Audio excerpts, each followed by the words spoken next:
Call to order, Bedford Township Planning Commission regular meeting, June 26, 2019. Please stand for the Pledge of Allegiance. I pledge allegiance to the flag of the United States of America and to the republic for which it stands, one nation, under God, indivisible, with liberty and justice for all.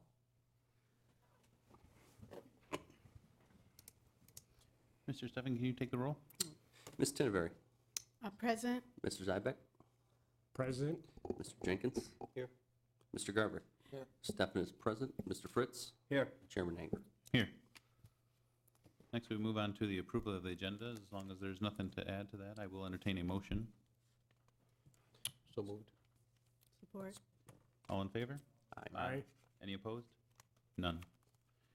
Next, we will move on to the approval of the minutes of the May 22nd, 2019 meeting. I will entertain a motion for anyone that was here for that meeting. So move. Support.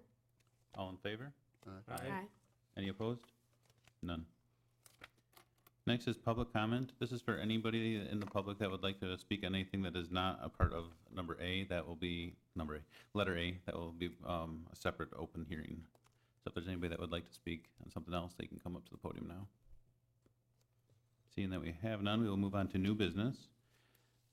First is open to the public hearing regarding the request of Kimberly J. Spice for a rezoning of parcel numbers 5802-014-03000 and 5802-014-03210 from agricultural zoning district to R2A, one family residential zoning district, located on the south side of Erie Road and north of the Ann Arbor Road Railroad, otherwise known as 9696 Lewis Avenue, and a vacant parcel to the east immediately adjacent, which is located on Lance Drive, Temperance, Michigan. Jody, can you give us some background? The applicant is Kimberly Spice, 2595 Rock Road, Temperance, Michigan. Subject site address is 9696 Lewis Avenue, Temperance, Michigan. Also a parcel, vacant parcel on Lance Drive. The applicant is requesting to rezone and combine two parcels. One parcel has frontage on Lewis Avenue and the other is a landlocked parcel located on Lance Drive. The subject parcel on Lewis Avenue, which has an existing home, consists of approximately 2.41 acres with 313 feet of frontage on Lewis Avenue. The second parcel, located on Lance Drive, is landlocked with no frontage on Lance with .884 acres. Both subject parcels are currently zoned agricultural. The site is served by sanitary sewer, and there has been discussion of a water line extension on Lewis Avenue. The applicant sought a variance to create three non-conforming parcels from the BZA on June 3rd, 2019, which was denied, and the Board of Zoning Appeals recommended the applicant resubmit as a rezoning request, and those minutes were included in your packet. The surrounding zonings are to the north agricultural and C3 general business, west C3 general business, R2A single family residential, and that is the location currently of the Giant Oak Golf Course. South is agricultural, east is agricultural, R2A one family residential, and that is the Bellcrest Manor subdivision on Pamela Drive, but it does not abut the proposed rezone portion.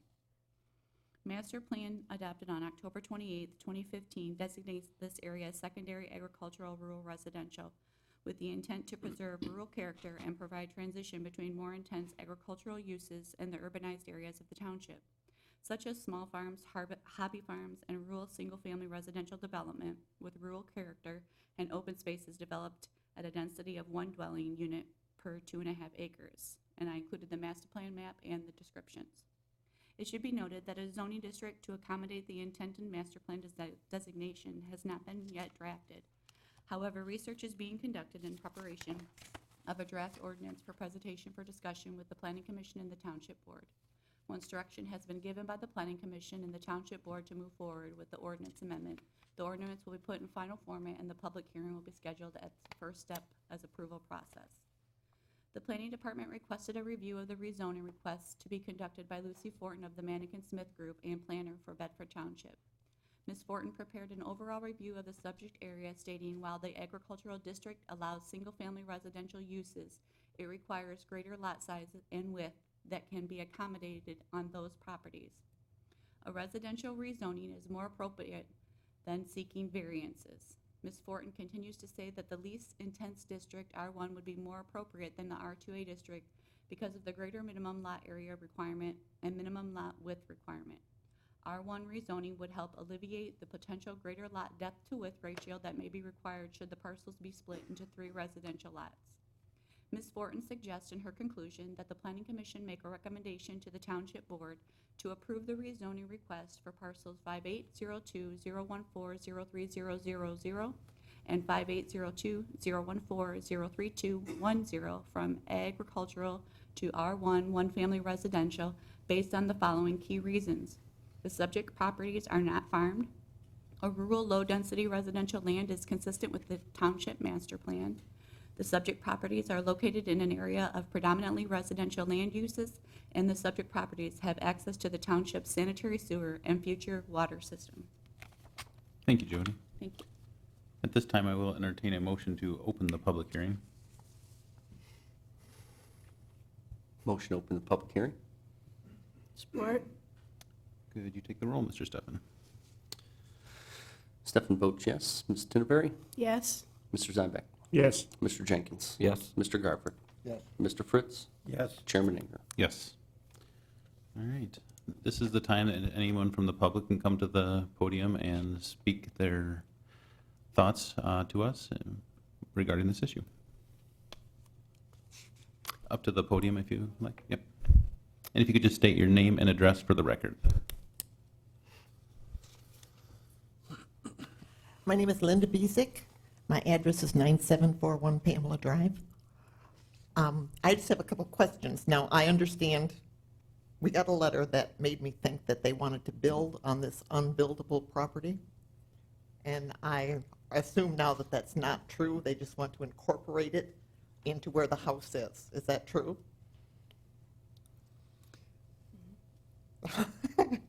Yes, okay. All right. I also want to correct the fact that this property, it does not abut Lance Drive. Lance Drive ends at my property line. And from there on, it's a right-of-way, which is a driveway to Kirk Davis's home. And so basically that's, I just wanted to clear up, I just don't want, if they can build on that property back there, then there's 3 other lots that will then be coming in here looking to be built up. And we like our neighborhood the way it is. Thank you. Thank you. Is that true? Yeah. The Public hearing. We can discuss that when we Yeah. close the public hearing. After that, yeah. Is there anyone else from the public that would like to speak tonight? Seeing that we have none, I will entertain a motion to close the public hearing. motion to close the public hearing? Support. Can you take the roll again? Ms. Tinneberry? Yes. Stefan votes yes. Mr. Zybek? Yes. Mr. Jenkins? Yes. Mr. Garver? Yes. Mr. Fritz? Yes. Chairman Inger? Yes. All right. Yes, Joe? I got a question, maybe it's for Phil. When she said that road ends, and a right-of-way is, does that mean that's a paper road? That could have been extended at one time? It could have been extended. It's not, it hasn't been. The lot to the east that's included within this application is landlocked and therefore not buildable. And I think it's the intent, and Mr. Breskel can probably speak to this, I think it's the intent of the applicant, if the rezoning is ultimately approved by the Township Board, that that lot will be combined with the lot, with one lot on Lewis Avenue. I think the applicant intends to apply for land division and create additional buildable lots Off of Lewis. off of Lewis with frontage on Lewis. So there won't be, there will not be a house built with access from Lance Drive. It can't be because it doesn't have frontage on Lance Drive. So that's an impossibility. Yes, Nancy? Well, the map shows that it does extend, so it doesn't? I mean, if it were a paper street, like Joe was saying, it would have been in the platted subdivision, because they can't put anything outside the platted subdivision, so I don't understand how that is there either is Lance Drive or it isn't. It is not. It is Kurt Davis's driveway that goes off Lance Drive. He has a right of way. To which direction? The east? To the west. She needs to I come think up it to would be the- to the west. She needs to come up there if she's going to speak. That's what they're saying there. Well, we did close the public hearing. I know, but, well, then maybe she can't speak. I don't know. His I want to get an driveway, answer That's to the okay. question. the right of way goes to the west. Here, and it does- My house is on the map southwest goes- corner of I believe Lance and Naomi Pamela. said, though, that it would have And at the end been, of, at the time, at the end of my property line is the township end of no longer Lance extends Drive. private roads. At So which that's time, why if the she right of was way, to his there, driveway I goes couldn't back find to his anything property, showing which that is it like had any behind my variance house. Or anything granted for it, but. Is his a landlocked frontage piece on of Lance property. Drive then, or? I spoke to No, Dennis Kohler, and just his he would driveway. have permit, building permit for that to be built. I think it'd be good to maybe have, at some point, Mr. Bresco probably break this down a little bit more, of the intended use Okay, but that's. for that- clarification. You can't have a house, you have to have a frontage on a public road to have a house. There, end of Case Drive, Mossbergs, it ends and it goes to their house. It just happened years ago, right, Phil? They just did them. Well, we have an ordinance, it's where private roads are identified, which are allowed, were allowed to be built upon. We're not adding any longer to our private road ordinance roads. This is a private road? No, if you look at the map that's in your packet, the actual, there's a parcel that separates, you see where Lance Drive terminates at its western boundary there? Okay, so the parcel that's being considered here is two parcels removed to the west, the east parcel. So it does not in any way touch Lance Drive. There is a, so you can see two separate parcels there that back to the east is Pamela Drive, and then to the west is the parcels we're talking about, so. All right, I get that. Okay, so to answer the question, That says in here. that parcel is landlocked, it's non-buildable, it does not have frontage on Lance Drive, it doesn't touch Lance Drive, it can't be built upon, and our building inspector has already issued an opinion that he will not issue a building permit for that parcel. So, when Mr. Breskel comes to the podium, I think he will tell us that the applicant intends to combine that with the parcel that has frontage on Lewis, and then to create 2 or 3 additional parcels, depending on what this commission recommends, and depending ultimately upon what our board does in terms of the rezoning. Okay, And thank there's you. plenty of frontage on Lewis Avenue to create Right. those additional Right, parcels. I see that, I just, anyway, okay, thank you. Mr. Briscoe, can you just state your name and address for the record? Sure. Tony Breskel, 7237 Hidden Lane Court, Lambertville. I am attorney for the applicant, and I did have a brief moment to speak with the first speaker. And just to clear everything up, we have the subject parcel that has a residence situated on it that has frontage on Lewis, the 313 feet. There is a vacant landlocked parcel that, even though it's described as being off of lands, we understand that that's not true, but it is the first of 3 vacant parcels headed towards Pamela Drive, and those would be combined. There'd be a land combination and then a division, creating 3 parcels of land in the 3 total parcels of land in conformity with the exhibit that was attached to my submission. I didn't see what you guys have, so I can only refer to my submission. But in my letter, I think I submitted something that was actually created by the planning department. So the furthest, the parcel furthest of the 3 newly created parcels that we'd be ultimately creating, the parcel furthest to the south has an existing home on it, and that obviously would remain. I think the home was actually recently renovated.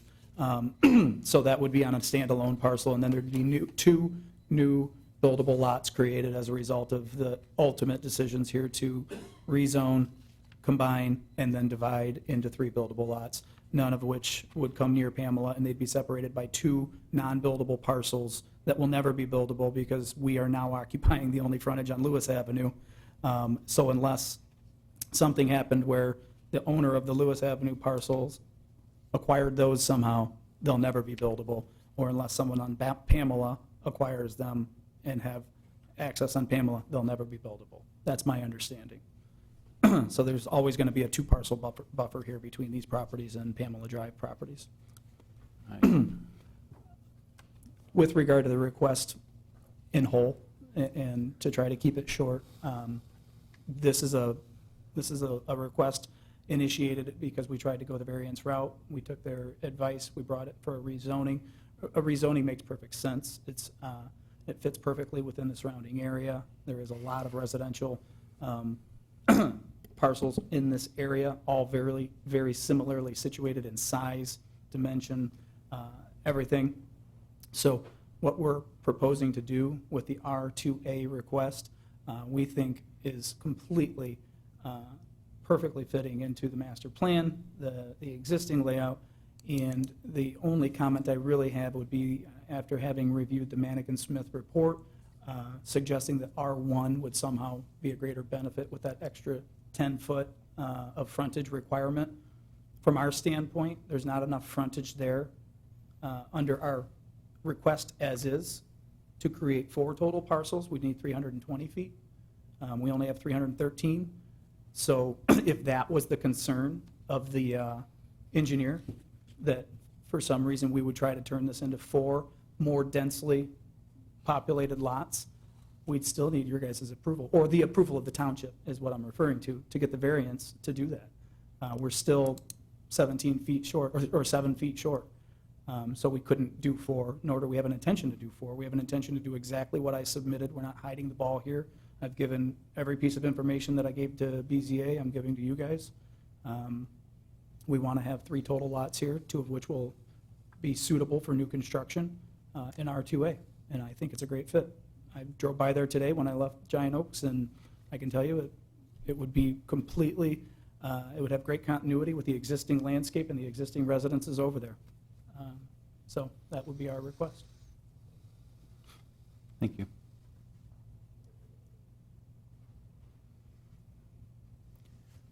What is the main difference besides lot width between R1 and R2A?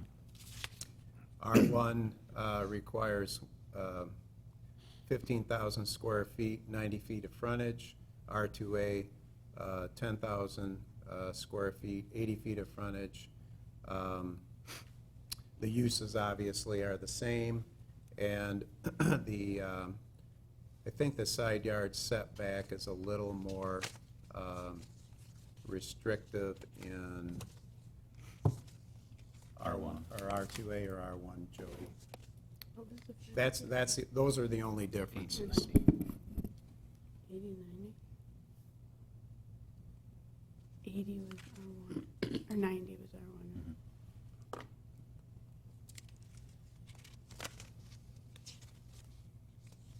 As far as the depth to width ratio is concerned, it looks like to me that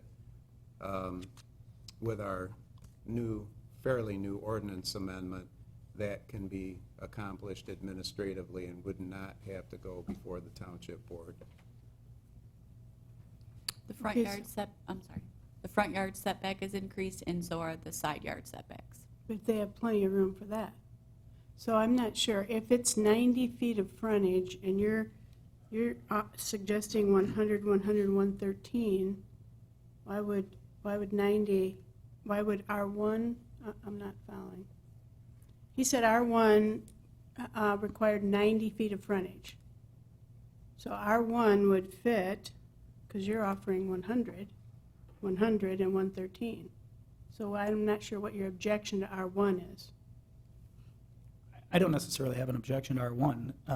When I submitted the proposal, I came up with the R2A designation in part with a recommendation and a conversation with the planning department, simply because it seemed like a fair compromise between the 3.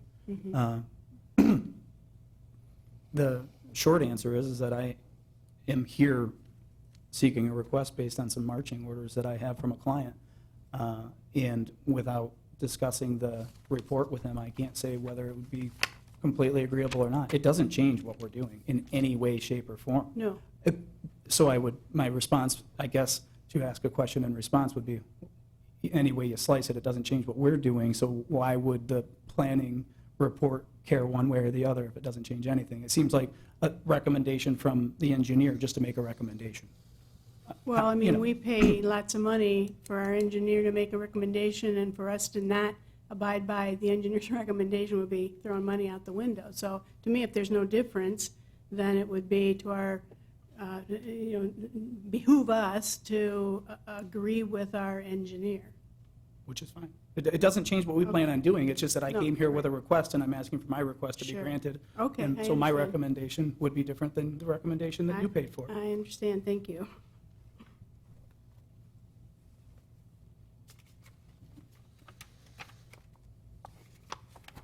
Joe? I guess if you'd have to come back, if you're 7 feet short or you're 70 feet short, and you're gonna put 3 there, you still have to come back. You don't plan on putting 4, and you can't put 4 without coming, so I don't have a problem with the way you got it wrote. You can't tell us one thing and do something else, basically. Sure. So, We try to 'cause be you don't pretty, have the footage. yeah, we try to be pretty transparent with this application. Mr. Chairman, just my comments would be, I do think it's consistent with master plan, and that's what generally is going to guide a lot of these decisions. I think it fits well, and I would support that. I am willing to entertain a motion if you,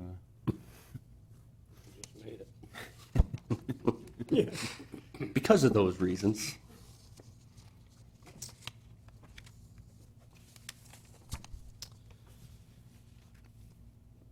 Make a motion to approve the rezoning of parcel 5802-014-03000 and 5802-014-03210 from agricultural zoning district to the R2A, one-family residential zoning district.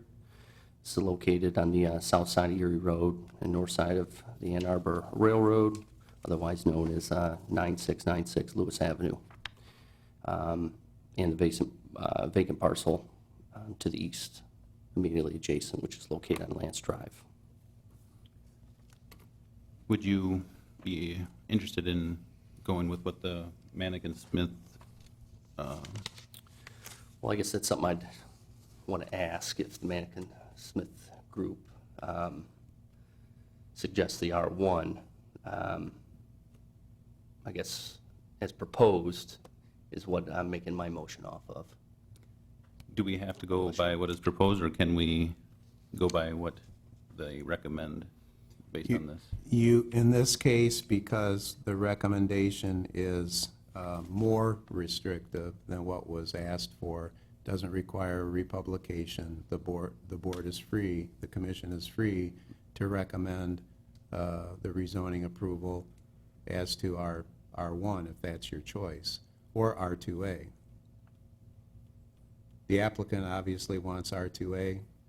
Our planner recommended R1. She gave her reasons for that recommendation. So it is now your job to determine what you want to base your recommendation to the township board on.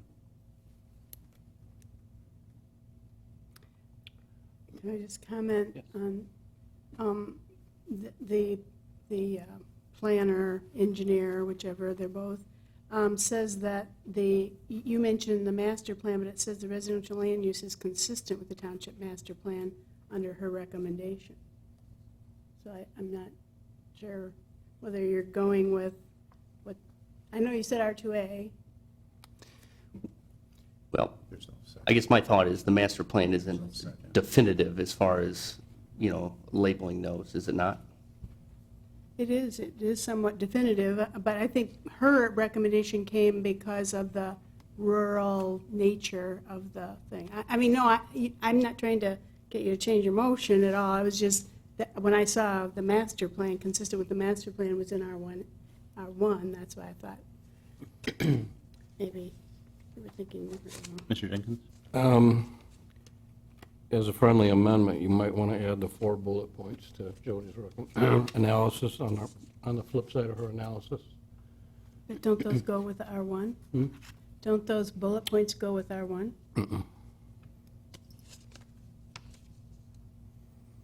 Is the, not being farmed, those 4 bullet points? Those 4 bullet points, yeah. Let's include those as a friendly amendment. So are you seconding that with Yes. that friendly one? All right, we have a motion, we have support. Can you take the roll, please? Stefan votes yes. Mr. Jenkins? Yes. Ms. Tinberry? Yes. Mr. Zybek? Yes. Mr. Garber? Yes. Mr. Fritz? Yes. Chairman Aker? Yes. Motion approved. He says Zybek. Thank you. He said Garber. So I have a question. The combination part goes to assessing. We didn't approve that. That goes to the assessing department. Absolutely. Yeah, after the rezoning is approved by the Right, board. right, right.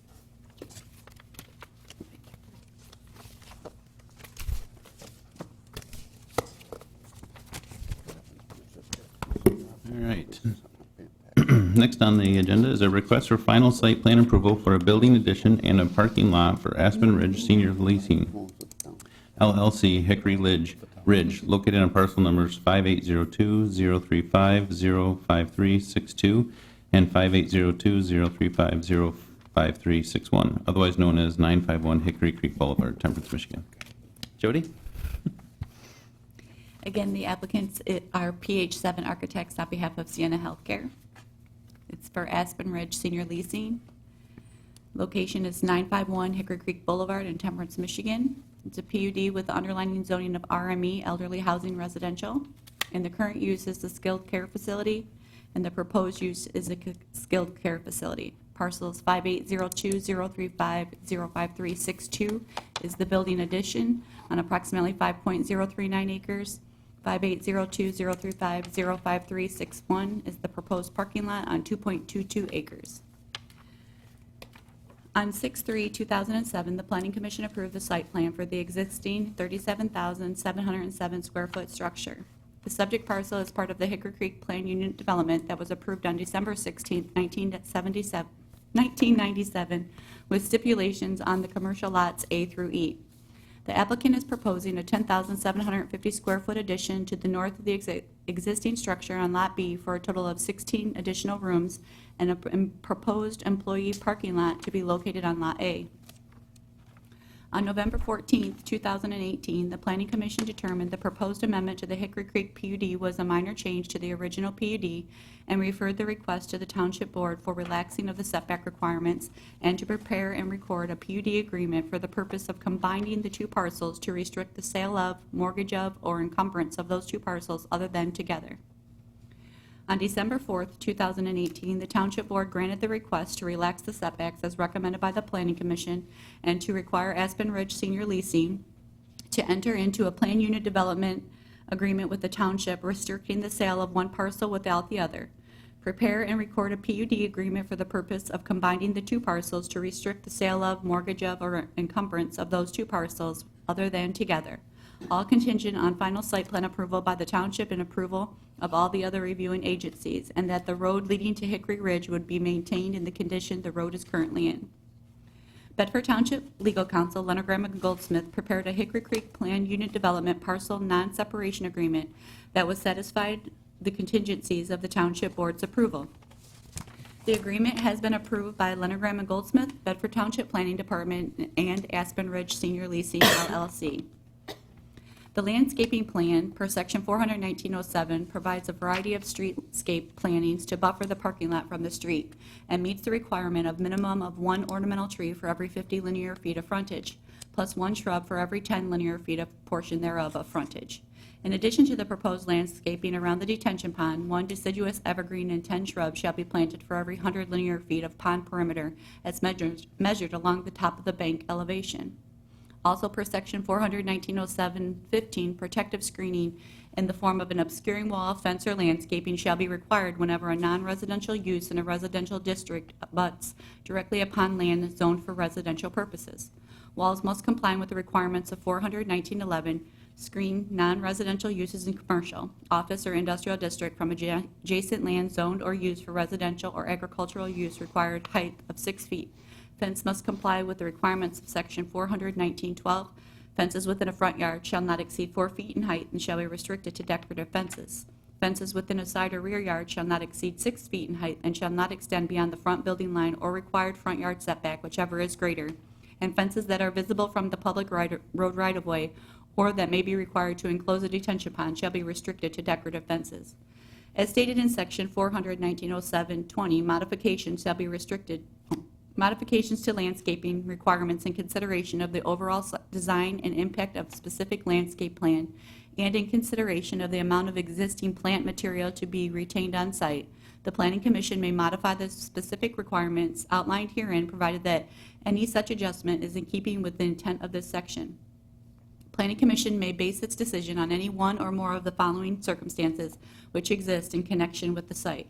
Topographic features or other unique features of the site create conditions such that strict application of the landscape regulations would result in a less effective landscape design than an alternative landscape design. Parking, vehicular circulation, or land use are such that required landscaping would not enhance the site or result in desired aesthetic effect.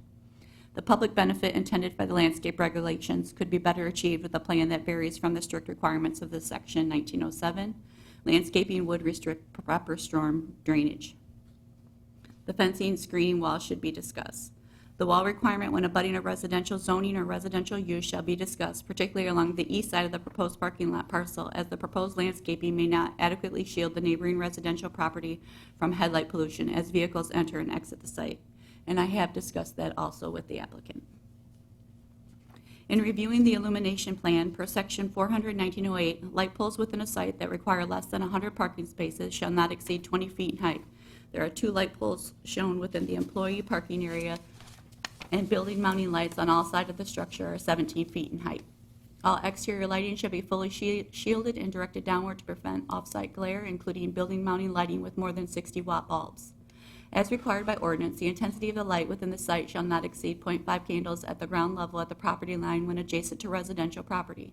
The submitted light plan complies with the foot candle requirements. However, it should be verified that all lighting is directed downward to prevent off-site glare.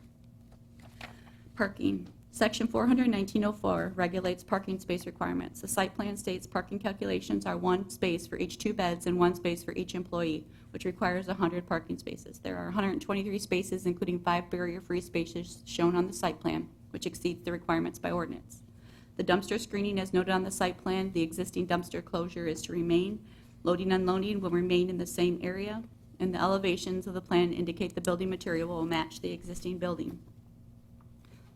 There is no proposed new sign. However, the plan indicates the existing monument sign will be relocated to the east of the access drive. Per section 419-10-2, corner clearance, clear vision zone, states no fence, wall, shrubbery, sign, or other obstruction to vision above a height of 30 inches from the established grade of an intersection, street, or road and driveway shall be permitted within the triangular area formed at the intersection of said street or road right-of-way and driveway lines by a straight line drawn between the said street of the road right-of-way and the driveway line at a distance along each line 10 feet from their point of intersection. Approvals have been received from the Manikin Smith Group dated 6/5/19 with comments and conditions, the Monroe County Road Commission dated 6/11 with comments and conditions, and Mr. Brian Wilhelm actually sent that via email to make sure I would have it for the meeting. Monroe County Drain Commission dated 6/13/2019 with comments and condition, and the Monroe County Drain Commission in regards to soil erosion dated 6/6/19 with comments and conditions. Bedford Township Fire Department dated 2/11/19 with comments. Should final site plan be granted, you may want to include the following.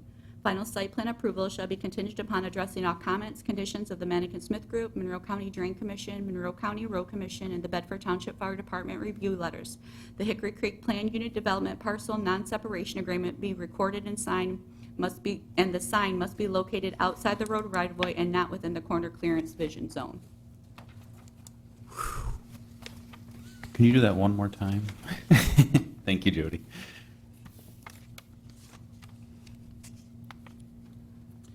Do we have a representative for the applicant? Could you just state your name and address for the record? Brad Pauling with PH7 Architects, 448 West Nationwide Boulevard, Columbus, Ohio. Thank you.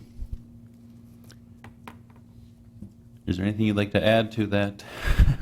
No, I think Well-done Jody. I think report. Jody did a very good job. I would say that thank you for getting a chance to come back in front of you. I know we got to see you probably late last year, and since that time we've been very busy trying to secure all the necessary approvals and so forth. Of the comments and conditions by all the different varying agencies, we don't have any objections to, or there's nothing major or outstanding within all those reviews and approvals.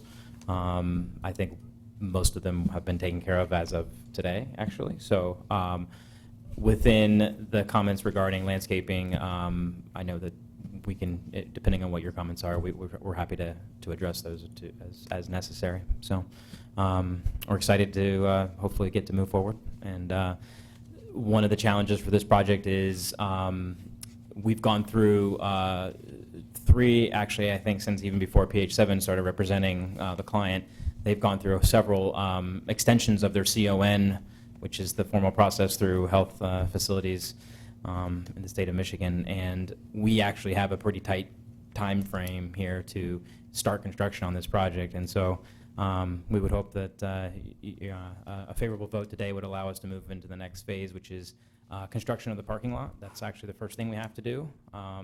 It is sequenced in such that we have to have that operational before the facility can even embark on the addition. So that would be first order of work on our end. But happy to answer any questions and any additional things you might have. So Thank you. I know, Jody, you mentioned that you discussed the fencing screening. What was the discussion? I just inquired if they would be open to increasing the landscaping.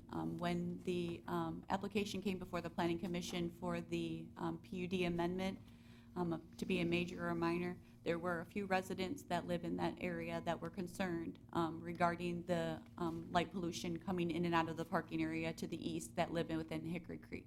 Yes, I drove by it today, and there are some large pine trees, but there is some gaps that you would see the lights. So I think some screening would be beneficial to, I wouldn't want the lights in my backyard all the time.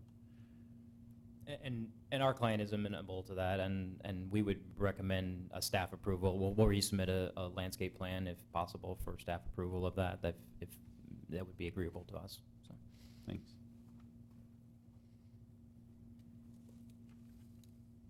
Nancy?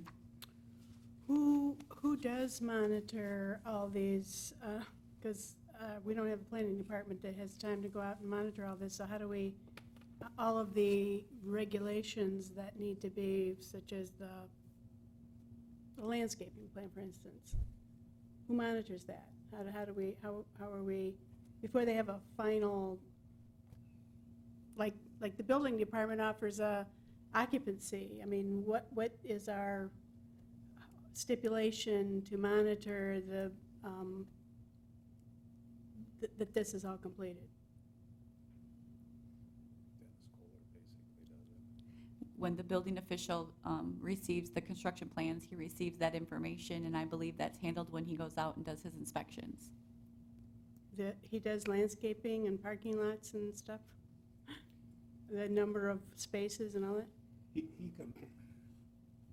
He compares the plans and prints to what's being constructed, and I don't think he does a real close monitoring job, but I think generally speaking, he'll monitor the number of parking spaces and landscaping, location of landscaping, type of landscaping for the planning department.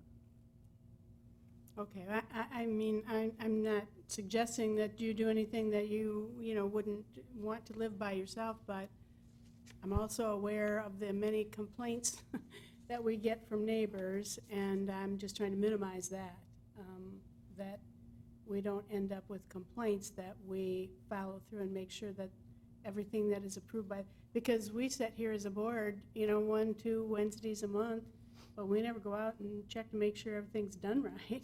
Somebody has to do that, so I'm just, guess maybe I'll have to work on that at the board level and get somebody to be responsible for that, because I think that's the big thing. We can approve anything, but if nobody's out there checking it.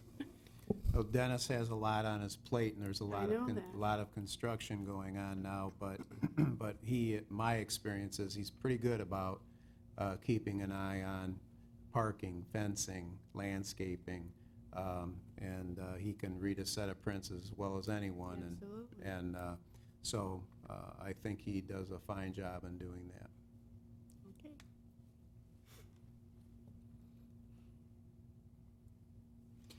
I guess my question would be, Mr. Chairman, how we definitely objectively define the density of screening, landscaping screening. Is this something that we'd ask for basically a print to show the density of that screening? Something that we can include if a motion is made today? I was reading and I wasn't part of the typical between commercial like this and residential, a fence of some sort, a decorative fence, is that, or has it been more of the planting material? I believe the ordinance allows for plantings or the fencing determined by the planning commission. Or a wall. That makes a good question. Or a combination of wall and plantings, depending on where it's situated and the circumstances. Well, I would imagine the biggest concern of adjacent residences are going to be the light, from the potential light pollution, I guess. So I guess my focus would be on the more vegetative screening. Yeah, pine trees would cover more, I think, as well. And I think my client, we talked about evergreen, and so we would be more amenable to the landscaping as opposed to a fence.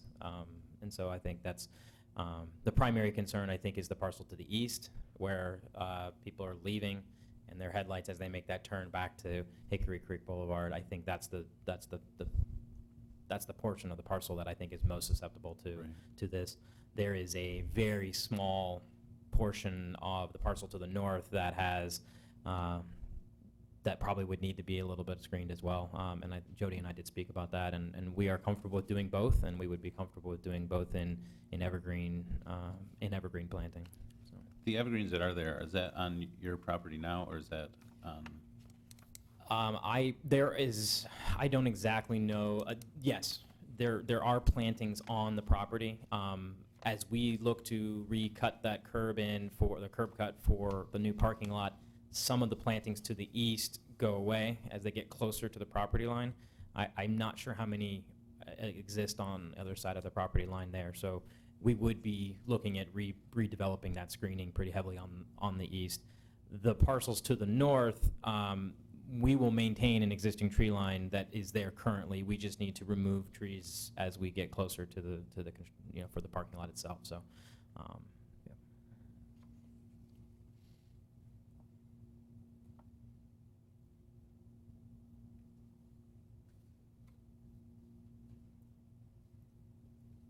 if there's no other questions, I will entertain a motion.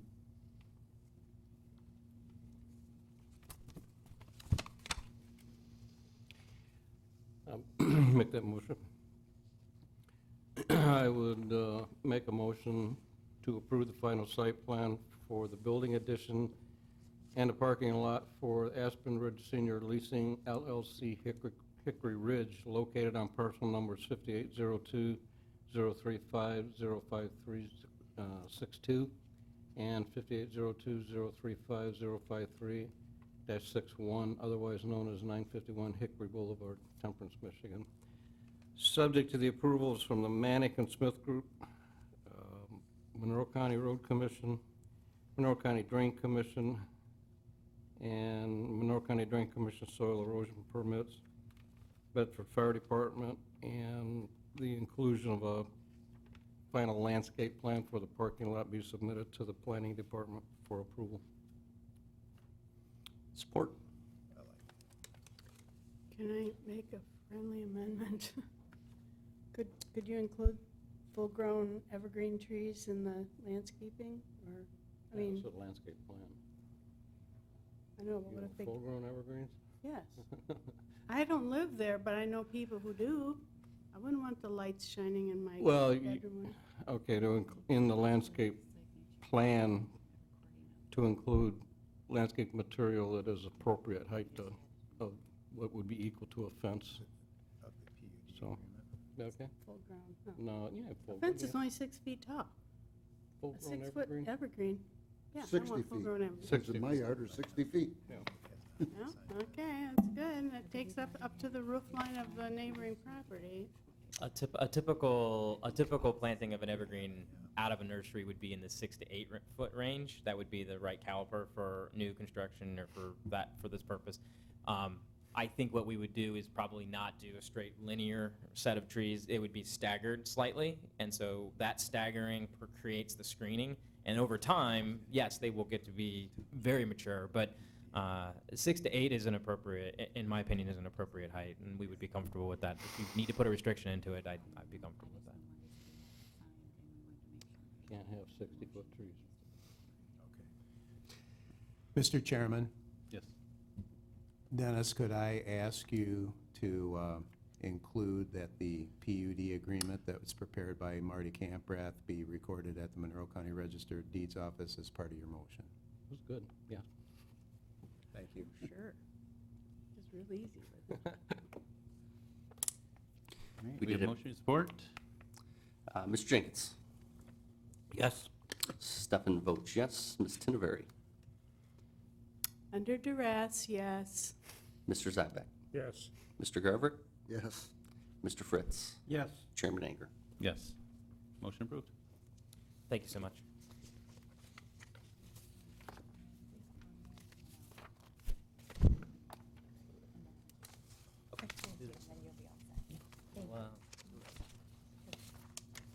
All right, next on the agenda is a request for a sign waiver for McDonald's Corporation on parcel number 5802-030-13250, otherwise known as 3350 Westerns Road, Lambertville, Michigan. Jody? Again, the applicant is McDonald's, 3350 Westerns Road, Lambertville, Michigan. Sign company is Allied Signs. Contact was Michael Martin. Location, 3350 Westerns, parcel number 5802-030-13250, C2 Shopping Center District. This request was requested and approved by the Planning Commission on November 28, 2012, and I have included those minutes. The sign waiver application states, should the Planning Commission approve the request or any portion of the requested sign waiver, a building permit must be pulled within 6 months of the date where the Planning Commission minutes were approved and the meeting where the waiver was heard, or the approval shall lapse and cease to be in effect.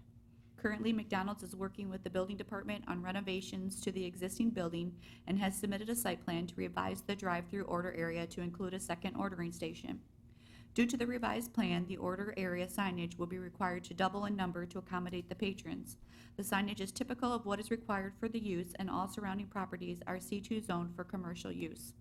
The site plan has been reviewed for parking, lane maneuverability, and traffic flow, and will not require any further site plan approval. Should the request be considered, the following waivers are required. Allow a second menu board, allow a second drive-through order canopy, allow a double drive-through gateway, and allow a pre-sale sign. And I did speak with Mark Matthew from the Mannequin Smith Group and sent him the layout of the site plan, and he also agreed that there would be no further need for them to go through a site plan approval because they were not increasing any hard surface. Thank you, Jody. Is there a representative for McDonald's here? If you could just state your name and address for the record, please. Good evening. My name is Jim J.P. Potacek with Larson Architects, 12506 Edgewater Drive, Lakewood, Ohio. Thank you. Is there anything you'd like to add to this? No, they added the side-by-side to the original thing. If you're familiar with the McDonald's, there's essentially a delivery lane right behind the building, and there's a single outpost right now, and basically they're going to add a second one, which just helps for the traffic flow, so that if you get on the one night after the softball game and there's 10 kids all trying to figure out what they want, you can stop the flow of traffic. And if you have the second order post, it allows traffic to flow through. If you just, I need a coffee before I drive back to Cleveland. So, so from that standpoint, it's a very, very simple change. It will not affect the hard surface at all. but we understand that it is a request because it's not normative from that standpoint, so. Yes, Tom? I stop at that McDonald's quite often for breakfast, for coffee in the mornings. Can you tell me definitively that adding a second drive-through lane will take care of the horrendous traffic jams that are in that McDonald's most every morning? As you pull in to the proper entrance, and there's parking on both sides, if you park there, there's sometimes when you can't leave because they're out onto Stearns Road. I found out one way to figure it out, you gotta drive all the way around the building and get on the other side where they're not stacked up. And so when I saw this, I thought, I hope adding that second drive-through will move that traffic along and not let it stack up quite as bad. The other thing is, right next door is Flick's Carryout. There's a driveway behind it that comes in off of Secor. That creates bottleneck number 3. Okay. So there's not, right now, there's times in the mornings when there's no good way to get in and out of there. So I was hoping that you could say, this will answer that problem. In as much as I would like to absolutely guarantee that you're gonna get through like that, there are still issues that are always, who is working that morning? Who has ordered just before you? Who has decided it's a really complicated order? I cannot guarantee that. What I can say is that anytime a McDonald's restaurant is considering doing a side-by-side drive-through and the renovations that we're talking about, it's usually because the restaurant has been successful enough that it has traffic issues, that it has throughput and capacity issues, and this is the remedy that is usually put in play to help alleviate that. In addition to the second lane specifically, there also is a notion that McDonald's is also making an operational decision that when an order is complicated or for some reason something isn't ready as soon as it is, they are also parking cars more frequently.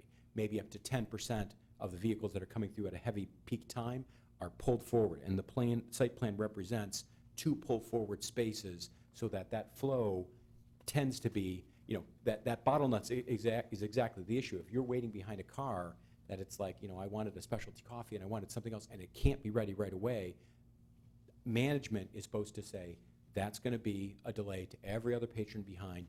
Would you mind please pulling forward? So operationally, they are trying to do that because the last thing they want to have happen is for you to drive up and say, it's too busy and I'm going somewhere else this morning. So anything that they're doing with this renovation is designed for the customer patron experience, both from the aesthetic, from the renovation of the lobby, from the improvements to the bathrooms, and in this case, to the traffic flow. McDonald's has the bulk of their business that goes through the drive-through. So this is very studied, very intentional, and we're hoping to maybe not completely erase a morning thing because hopefully the improvements will also draw more business. However, it is designed intentionally to speed it up, so. Thank you for your explanation. And if I'm not mistaken on this drawing, most of the addition will be towards the building, not going back further. Is that correct? Like the current lane is kind of the back lane now, and then there'll be kind of a lane in front of, between the current lane and then the building? Correct, in that drive-through. So we're really not pushing it any further back. In fact, I think we're creeping it back, 4 or 5 feet closer to the building, which leaves a little bit more room for the delivery to go around or any other safety forces or whatever. So it's actually occupying that rear open space right now. That was my only concern. I see the picture here perfectly now, so thanks. Yes, Nancy? How many signs are we approving? You're just approving the A, B, and C for the second menu boards. It would be for the second menu board, the second drive-through order canopy, a double drive-through gateway, and the pre-sale sign. Okay, so, but there's 2 of the, I was showing the existing ones are. there's 2 of the As. Right, because One one into is, they're replacing both to bring them current, but they need a variance or a sign waiver to allow for 2 of each of those signs. They're permitted, they were approved to have 1 of them, each individual, but now that they're putting in the second drive-through lane, they need a waiver for the second, because they're only approved for 1. Okay, so then the pre-browse board, is that 2 of those or 1?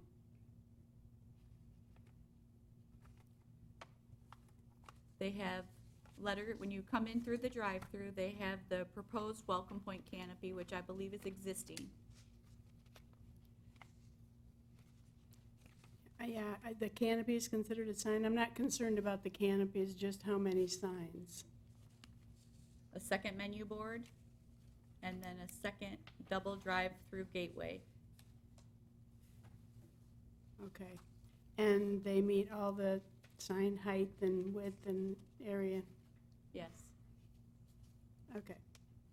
As clarification too, the menu boards themselves, when we go to the digital format, actually get smaller. So actually there's a net reduction. It's not a direct, the square footage of the existing one isn't directly a swap when it gets to half, but it gets much closer where it's almost, the one signboard is almost a direct swap for the smaller footprint version of the other one. Okay. If that helps understand it. Mm-hmm. Mr. Chairman? Yes. Is there any difference between what's proposed today than what was proposed and approved by the Planning Commission in 2012? I do not believe so, And other than probably the design of the sign. Understood. The digital menu boards weren't available 7 years ago at Yes. the time. Thank you. And it was just a lapse in time why it didn't come to fruition? Yeah, The prior I don't know the prehistory of why it was stalled. There was a drive back around 2010, 2012 that every McDonald's needs one of these things. And Right. a lot of the ownership were basically saying, because it does usually require additional staffing, a lot of the ownership were basically saying, this is new, I'm not sure if I trust it, it's going to be one-way employee. I mean, it's great from a job creation, but it becomes, are we going to have the business to drive the employee? So, but obviously, we have evidence that it's working, so. Thank you. Any other questions or comments? If not, I will entertain a motion. I'll make a motion to approve the sign waiver from McDonald's on parcel number 5802030135050, otherwise known as 3350 West Stearns Road in Lambertville, to allow the second menu board, allow a second drive-through order canopy, allowing a double drive-through gateway, and allowing a pre-sell sign, as this is a similar request that was approved by the Planning Commission in 2012. Support? Stefan votes yes. Ms. Tinneberry? Yes. Mr. Zybeck? Yes. Mr. Jenkins? Yes. Mr. Garbrick? Yes. Mr. Fritz? Yes. Chairman Hager? Yes. Motion approved. Thank you so very much. Hope it goes fast.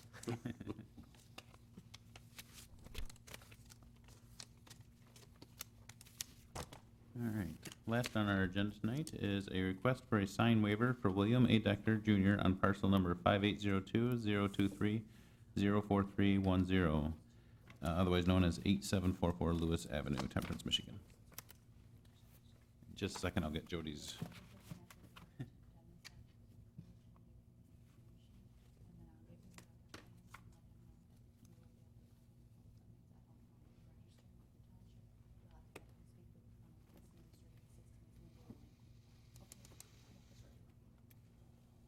Sorry, Jody. That's okay.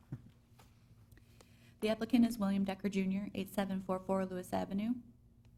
Location is Lillian Cabinets, 8744 Lewis Avenue, 5802-023-04310, C2 in the Temperance Village Overlay District Shopping Center. This location was granted a sign waiver by the Planning Commission on April 10th, 2019 for a 1 foot 8 inch height waiver and an approved LED message board.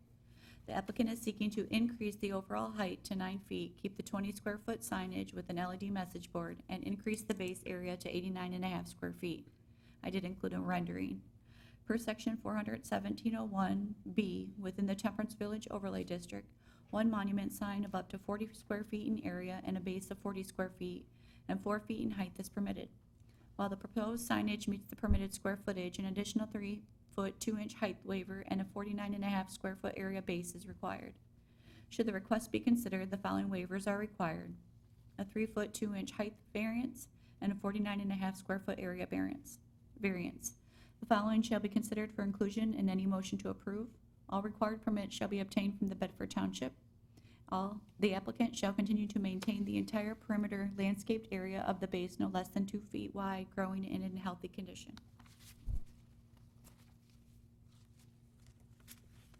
Thank you, Jody. If you'd like to come up and state your name and address for us.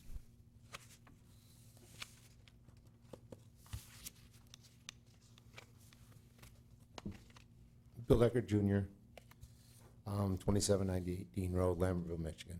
Would you like to add anything to what Jody said? I think she put it pretty well. I think anything I say may hurt. No. I put a roof on top of it, and it's not a big deal to change. So anything could be. I just put a standing seam roof, potentially that would go on the top of it now. That would be one of the products that we have. We did a mini of the building on the sign. So it could have a flat top on it, no problem. It just has a pitch roof on it now. Thank you.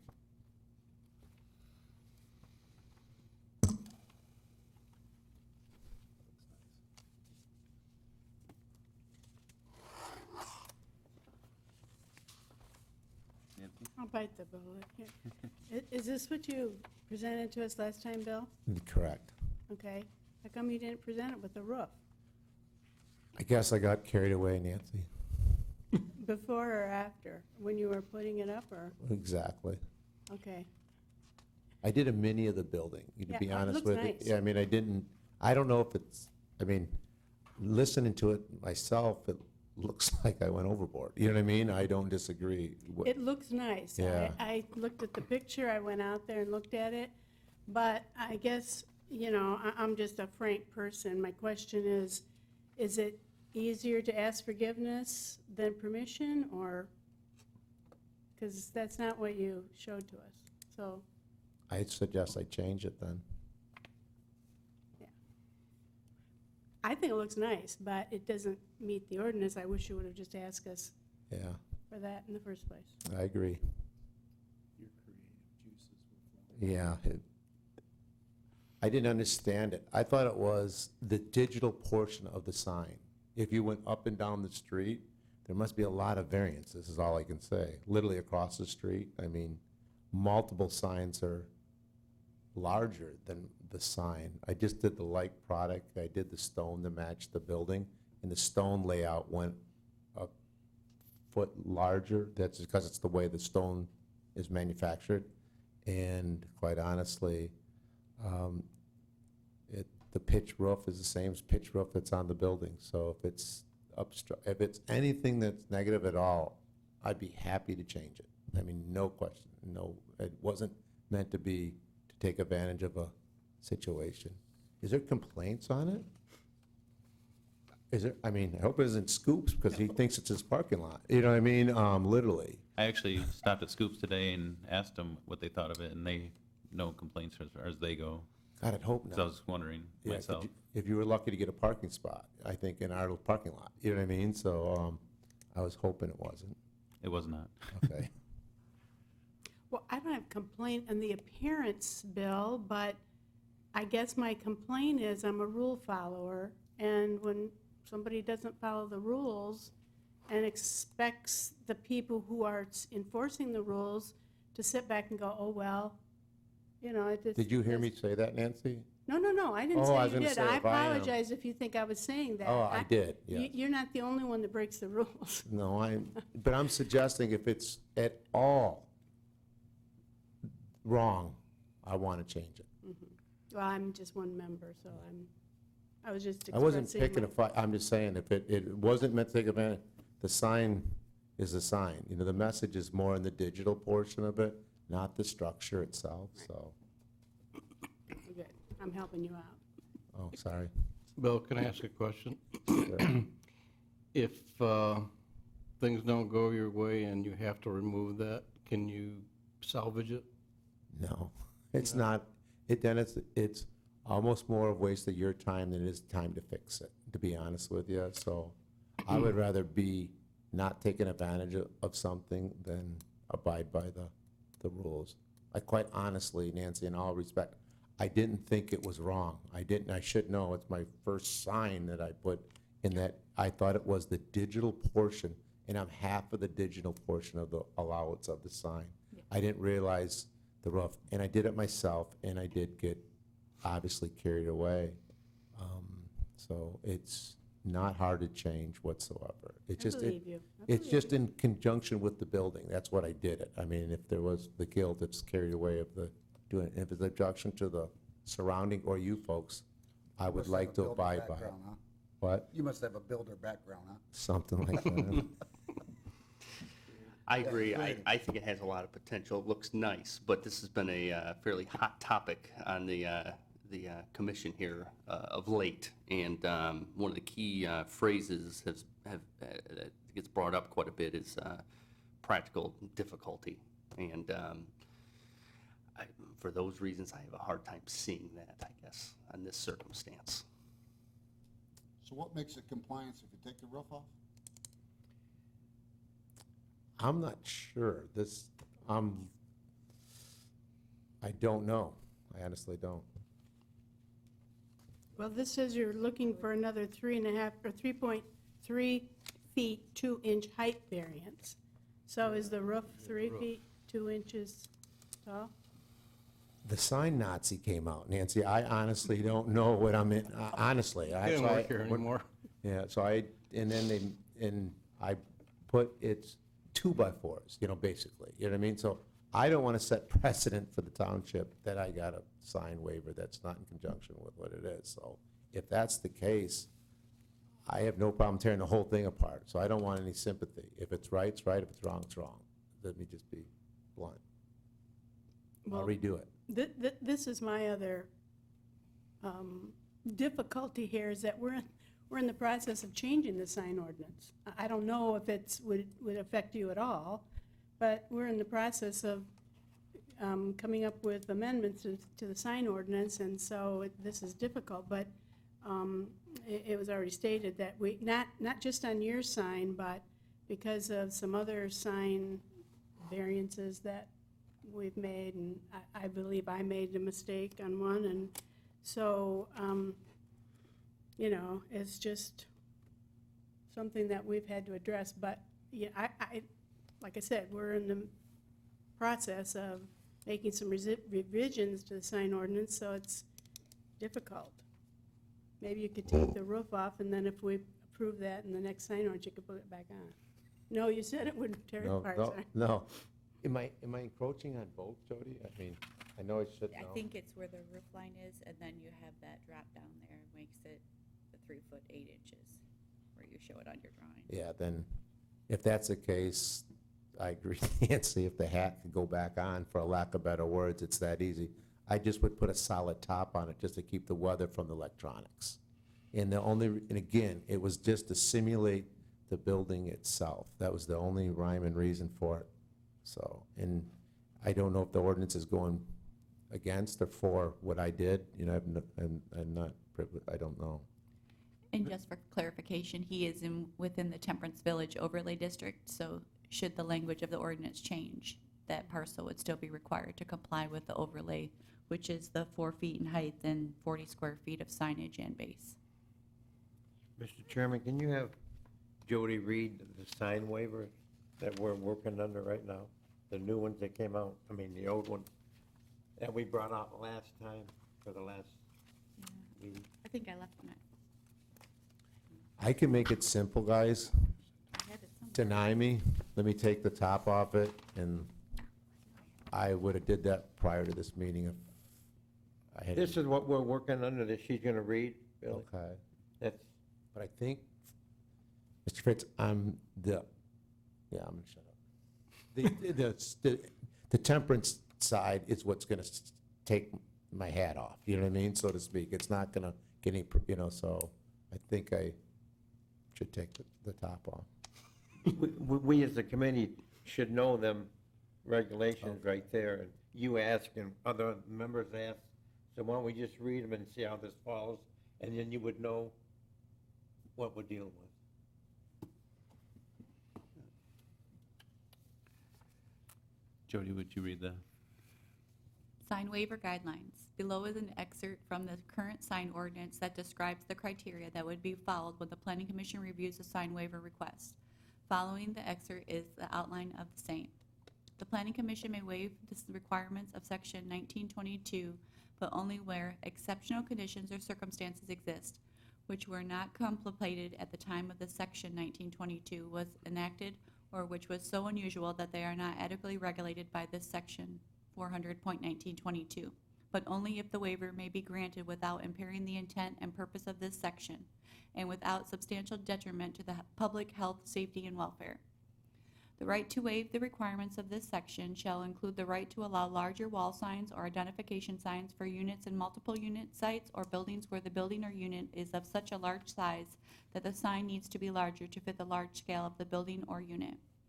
When allowing larger signs, the Planning Commission shall first determine that the building or unit is uniquely large to warrant the waiver, then determine the minimum waiver required to make the sign size reasonable and proportionate for the building or unit size, and then determine that the intent and purpose of this section will not be impaired.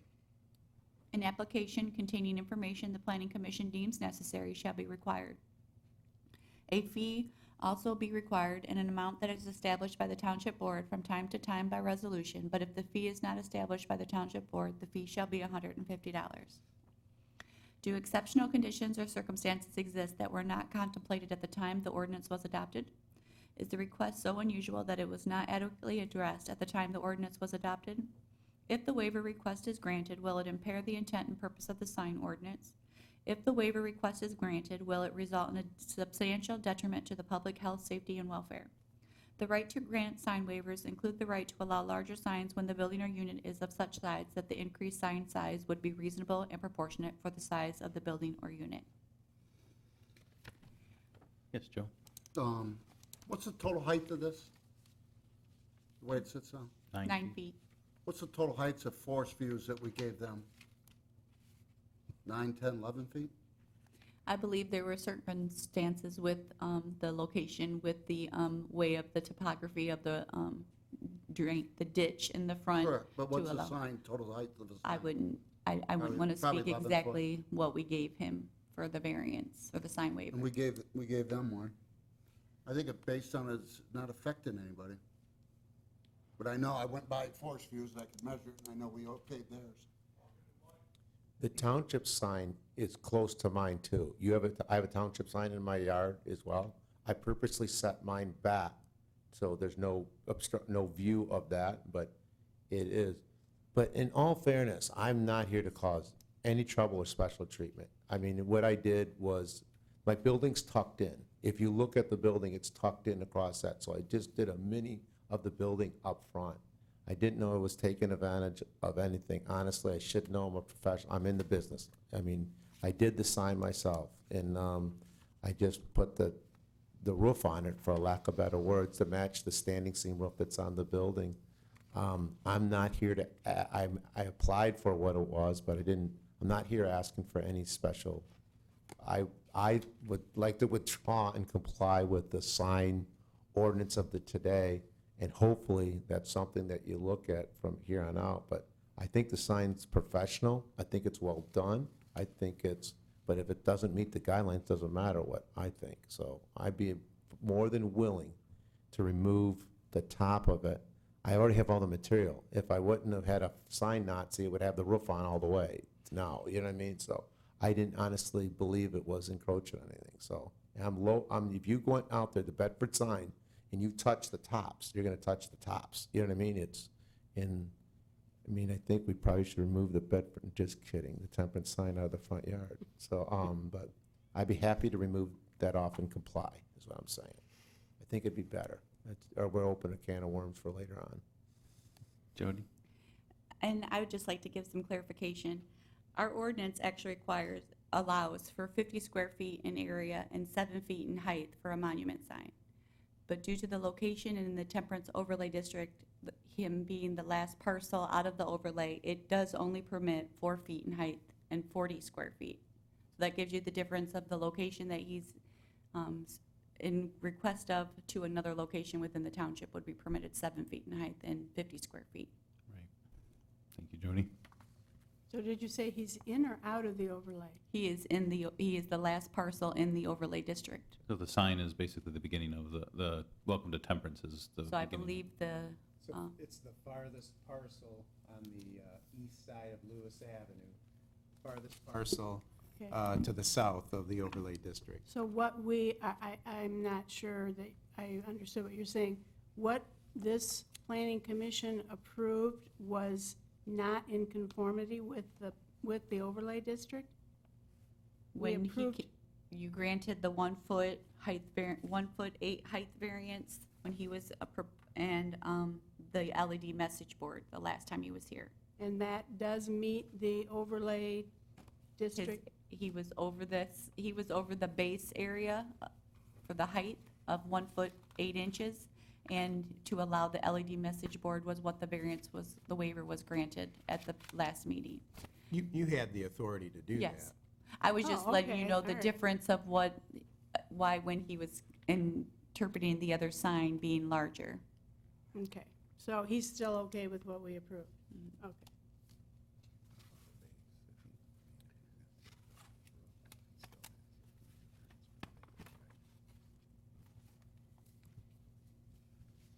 So if we deny, then it's a denial on your record here. Should I withdraw? I don't know, can he withdraw? You don't get your money back. Sorry to wish.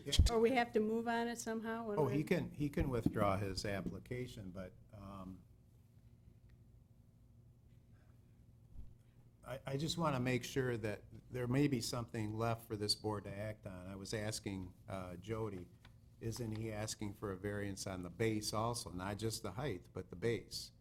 So if maybe he wants to withdraw the request for the height, but not the base. Does that make sense? Yes. Let me see. So what you're saying is the base violates what we approved too? So Yes, he'd have to tear the whole thing out? Yes, because it went from 8 foot 4 inches and now it's 10 foot 5 inches. So he would still need to require the base of the, Which is the same thing Forest View did. Their base is 5 or 6 foot. Bill. My sign sits on a hill at the zoo, so it's actually higher because I didn't make the hill. But when I came in with Karen, they said, you're on a hill, so you're 9 foot high. It's there. Forest View is in a ditch. I would hate to have him tear the whole thing out, and I don't mind tearing the roof off, but It's like, What do you think, Dennis? I think I'm over by, is it 1.8 feet? didn't you carry a tape measure? I thought it was the digital portion. So we would be approving a 49.5 foot square foot area base Yeah. variance, or whatever. that wouldn't include the roof. We would have still included the roof on the area because the roof is part of the structure. So he would Okay. need, I'm trying to figure it out. It's 4 inches. Bear with us for just a minute. I came up with 4 inches. 4 inches. If we just remove that, Well, it comes the down to roof. 5 foot 4 inches from the drawing he has approximately to the roof line of the structure. But then and we approved 60 inches, which is 5 feet last time, I correct? believe the height, it's the area of the base minus the signage of the 20 square feet is what I'm trying to figure out, the okay, area gotcha. of the Square base. foot. Mhm. The height. Now, would you willing to pull the roof off? and leave it there? Absolutely. She's doing some ciphering. Are you gonna do that tomorrow? Because I want to come and check and make sure you do it. Absolutely. She's got a laser tape measure too. 55, and looks like 55 and a half Is this a sidebar? square feet. 10, 15 and a half. Maybe 15 and a half square foot area base Variance. variant, sign waiver, variant. I keep saying variance too. So if he removes the roof, then it's a 15.5-foot variance? waiver? Area base, yes. So how about we do this? If Mr. Decker truly wants to withdraw his application for sign waiver related to the roof, he could do that, and then the board could make a motion to grant the base variance with the dimensions recited by Jody. Second. Is that acceptable? First, no, yeah, I agree. With that said, I will entertain a motion at this point. Oh, Oh, Jody. yes. I would need to deduct the 20 square feet, so it actually would only be,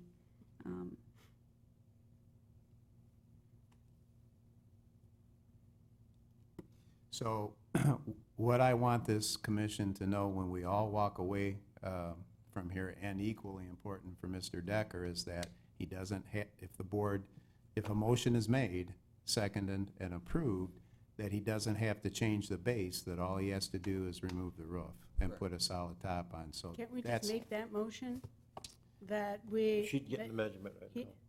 I know, but I'm not real confident about. you could make that motion that as it currently exists today, that the base is good, still have to have the waiver, and that the roof is to be removed. I Okay. think she's just trying to be precise as to the extent of the waiver that's being given, if in fact you do that. Yeah, I'm just concerned that we don't have the right measurements and then the poor guy has to come back. Yeah, that's I what shouldn't say the we poor don't, guy we who's want to looking avoid for that, it. obviously. right? So then times 64 is 8,000 divided by 144. Let's avoid the It's measurements. 55 and a half here. Let's And avoid the then measurements. I minus the signage is 20. But I come up with 35 and a half, but he's permitted 40. So I think he's okay on the square footage of the base. It comes up to 55 and a half, and if I take out the 20 square feet of the LED message board is 20 square feet, I would deduct that because he's permitted it each.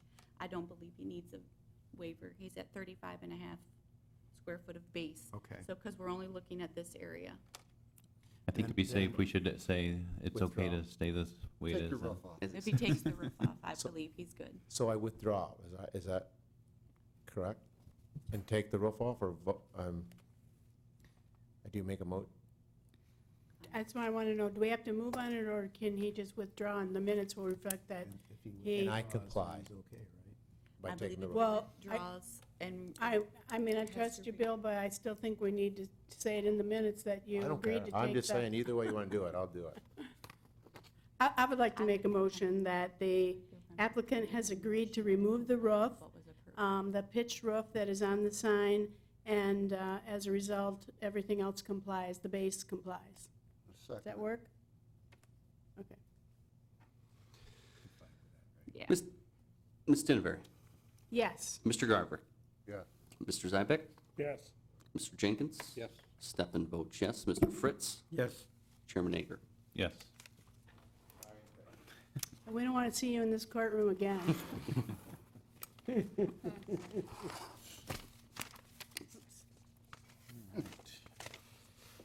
Next on the agenda is public comment, but seeing that no more public, we will move on to new information. Anything, Jody? I don't have anything yet for the scheduled meeting for July 10th, but we do have a few items that possibly will be ready. Wish you all a happy and safe 4th of July. Thank you. Any staff or commission comment? I do, but I gotta find my notes here, okay. First of all, I copied off the Michigan Township website. If you remember, or maybe you don't remember, but at a previous meeting, I mentioned that I think that we need to have one meeting a month for the Planning Commission to meet without anything on the agenda, just meet to discuss what's going on. We have a lot of a lot of ordinances that the ordinance department has brought forth, and the Planning Commission has, our planning department is discussing, and we've had a little bit of mix-up in what the process is, which the process is that new development or ordinance request goes to the planning department. The planning department reviews them, brings them to the planning commission, and sends them to the county and our other professionals, and then the planning commission reviews them and discusses them. But the problem is we have to discuss it with it on our agenda. And sometimes that there's, people in the audience looking to find out it's not a public hearing, but they have comments, which they should, it's public. And I think that this board, and I know I'm coming new, and new in terms of being on the planning commission, and I know I have different ideas, and I know that I'm a outspoken, forthright person. But I think that as a planning commission, we need to understand one another and understand what our job is in terms of setting precedent, really. The sign ordinance that's being reviewed has a lot of changes and differences in it, and Joe's made comments tonight about how things aren't the same all around. Well, that's what happens when you change ordinances and people are grandfathered in. But we need to look at what we're appointed for a purpose, and that purpose is to protect the health, safety, and welfare of the citizens, as well as help guide the development and how we want our township to look. So I copied off the, let's do that way. Oh, wait, here, I'll give you the colored one since you're the chairman. Off the MTA, some training that they have ongoing. We, the board, the planning department puts money in their budget for training, so I would be happy, I would hope that you would use that you would take advantage of the fact that you have an opportunity to go to training. This training, as I looked at it originally, had a really good second day. I thought that would be good for anyone to go to. I know a lot of you work and you can't go to daytime training, but when there's evening training, I asked Jody and Karen to be looking out for planning seminars that different organizations put on, and as well as the MTA, so that if there's an evening event that you could go to, that you would take advantage of that. Because when we all agreed to serve on the planning, we agreed to put forth our best effort in terms of knowing what it is the Planning Commission is supposed to do, and sometimes those things are changing. So I just wanted to bring that to you, and then I also wanted to say that I met with the ordinance department today. They generally take care of general code ordinances, which is not something that this board would address. That would go to the township board. Our wonderful attorney is here tonight, who does a lot of this ordinance drawing up, whatever. And so we would need to have their assistance on this, but we're going to begin to really move forward. I want to see these things change. I want them to move along. I don't want to take forever to get these ordinances changed. So each meeting, each board meeting, township board meeting, I'm going to be bringing forth a separate ordinance that either I've gotten from planning or I've gotten from the ordinance department, Damon Cecil. This one that's coming up is is a zoning ordinance. And then once it goes to the board to determine whether or not we want to ask the legal team to get involved and spend money on revising the ordinance, then it'll come to the planning commission. So for that reason, because we're going to have discussion on ordinances, I thought that the one meeting a month for discussion and planning would be good for all of us, because then we all have different opinions, and then we get input from everyone, and that's the best way to come up with a good plan for the whole, is to have everyone on both sides in the middle offer their input. Training once a month. Okay. Sign ordinance is the one that we're really interested in moving forward on and getting that completed. So I'll tell you, Phil, if you're coming to the July meeting, or maybe you're going to be out of town, I don't know. But the one ordinance that we're going to talk about is the sign ordinance that we want to move forward and get it completed. And even once it comes back from the attorney, it's not completed, we will have a chance to discuss and maybe still make changes. So, so that's what I wanted to say. Thank you, Nancy. Is there any other comment? If not, I will entertain a motion to adjourn. So moved. Supported. All in favor? Aye. Any opposed? None. Meeting adjourned. Sorry, I hope the game's not over. It is? Did they win?